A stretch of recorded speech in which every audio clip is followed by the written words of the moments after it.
ലൈഫിലാണെങ്കിലും ബിസിനസ്സിനാണെങ്കിലും എന്നാ പറയുക, good things bad things, നല്ലതും വരെ ചീത്തയും വരെ. പക്ഷെ നല്ലത് മാത്രം വന്നുകൊണ്ടിരുന്ന ഒരിക്കലും നമുക്ക് അതിൻ്റെ വില മനസ്സിലാകത്തില്ല, ചീത്ത മാത്രമേ വന്നാലും വില മനസ്സിലാകത്തില്ല.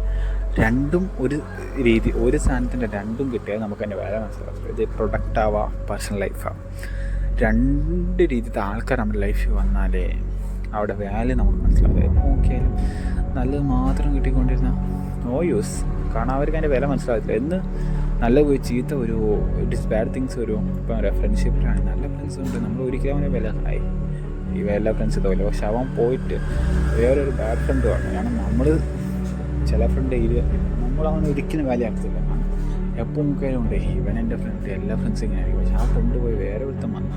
പക്ഷേ ഫ്രണ്ട്ഷിപ്പിൻ്റെ വാല്യൂ എന്നാ, നമ്മുടെ വാല്യൂ എന്നാന്ന് നമുക്ക് മനസ്സിലാക്കണം. അതുപോലെയാണ് എപ്പോഴെങ്കിലും അവൈലബിളാകാണ്ടിരിക്കുക. അത് രീതിയാണ് ബിസിനസ്. നമ്മൾ ഗുഡ് തിങ്സ് ബാഡ് തിങ്സ് പറയുന്നത്. ചില പാർട്ട്നേഴ്സ് ആവാം. ആദ്യമേ നമ്മൾ തെറ്റായിട്ട് ഒരു പാർട്ട്ണർ എടുത്തു, ബിസിനസ് പാർട്ട്ണർ റിഗ്രറ്റ് എടുക്കും. അത് കഴിഞ്ഞിട്ട് നല്ല എഴുതുമ്പോൾ നമ്മുടെ വില നമുക്ക് മനസ്സിലാക്കാൻ വേണ്ടിയാണ് അങ്ങനെ ചെയ്തത് നമ്മൾ വിചാരിക്കണം. അത് ഐഡിയാസ് ആവാം, ചില ഡിസിഷൻ ആവാം. ഇപ്പം പോയി നമുക്ക് ചെറിയൊരു കാര്യം, ചെറിയൊരു എമൗണ്ടോ, ഇതും ചെറിയൊരു തിങ്സാണ്. പക്ഷേ ലൈഫിൽ അതിനേക്കാൾ വലുത് എന്തോ ഇന്ന് നടന്നുകൊണ്ട് ഇത്രയും ചെറിയ നഷ്ടമാണ്. പക്ഷേ ലൈഫിൽ അത് കുറച്ചും കൂടി സക്സസ് റേറ്റ് കിട്ടിയെങ്കിൽ അതിനേക്കാൾ വലിയ ലോസ് ആയി നമുക്ക് സംഭവിക്കാമെന്ന് നമ്മൾ വിചാരിക്കണം.